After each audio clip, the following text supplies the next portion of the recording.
In the vast expanse of the universe, where thousands of stars shimmer and gleam, a long and terrible war has begun.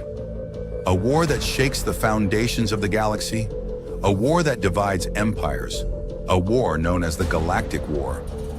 The Xantus Empire, a once great empire that ruled the galaxy in peace, now faces a terrible threat from the void, a horde of hideous and terrifying alien creatures from another dimension with only one goal: to destroy all that stands before them. The Xantus army fights the void with all its might, but the void's forces are vast and their biotechnology is far superior, causing the Xantus to lose much land and many lives.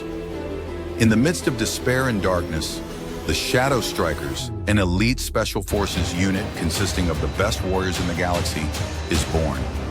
They are the last hope of the Xantus Empire.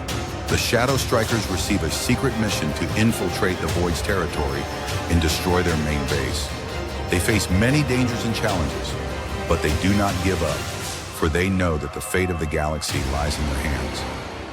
The story of the Shadow Strikers begins in Chapter 1, when they receive their first mission to help a resistance group on a planet occupied by the Void, a mission that leads them on the most dangerous and exciting adventure of their lives.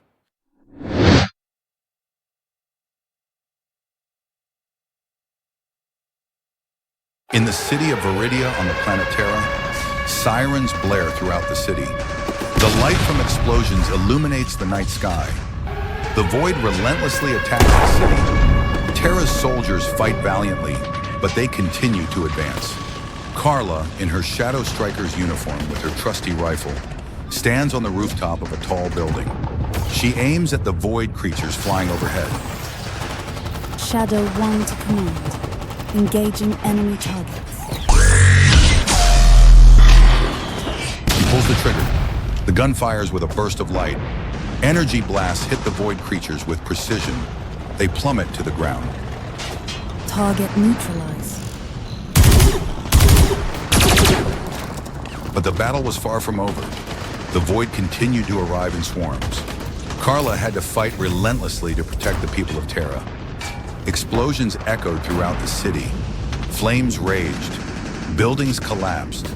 People fled in panic. Carla looked down at the burning city. She felt a sense of despair, but she knew she had to do something. Shadow 2, report. Shadow 2 to Shadow 1. We're pinned down. Need backup. Hold your position. I'm coming.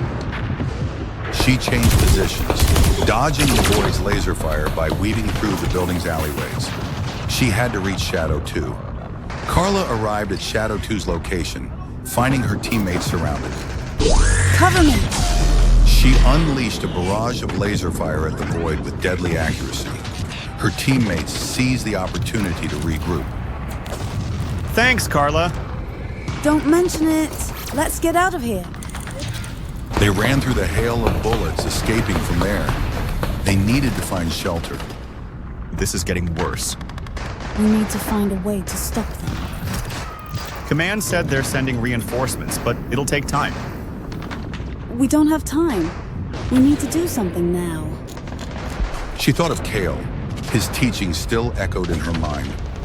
Adapt, improvise, overcome. She began to look around. She had to find something. I have an idea. That's crazy, but it might work. We have no choice. Let's do it. Carla observed that the Void moved primarily on primal instincts.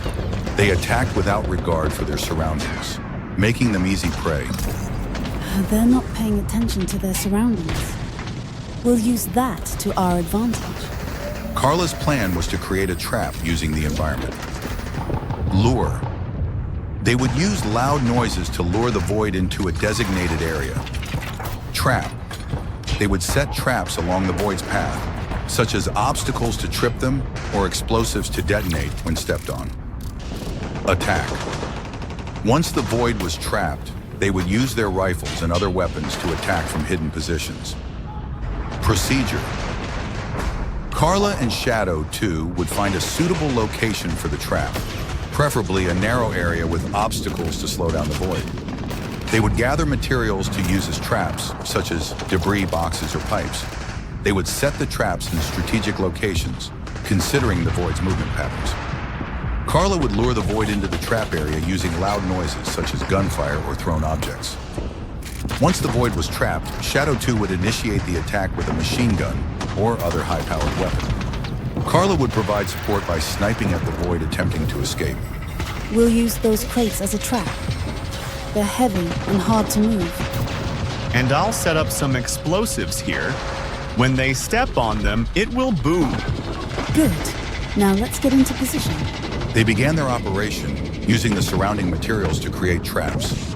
Ready? Ready! The Void approached and fell into the traps Carla and Shadow 2 had set. Now! They unleashed a barrage of gunfire at the trap Void. We got them! Keep firing. We're not done yet. They continued fighting until the Void retreated. We did it! Yeah, but it's not over yet. She looked up at the sky. The Void continued to arrive in swarms. We need to find their leader. You think if we take out their leader, they'll stop? It's worth a try. From the ruins of Veridia, ravaged by the Void, Carla and Shadow 2 have proven they can stand against this unknown threat. But this victory is only the beginning of a larger war. Carla knows the Void are not just mindless beasts. They are organized and controlled by a leader. If they want to stop this threat permanently, they must eliminate that leader. In Chapter 2, Carla and Shadow 2 will embark on a journey to find the Void's leader. This journey will take them to uncharted territories, facing unforeseen dangers and uncovering hidden secrets about the Void.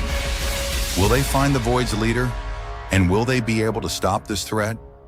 Prepare for a journey filled with action, mystery, and twists in Chapter 2. The Hunt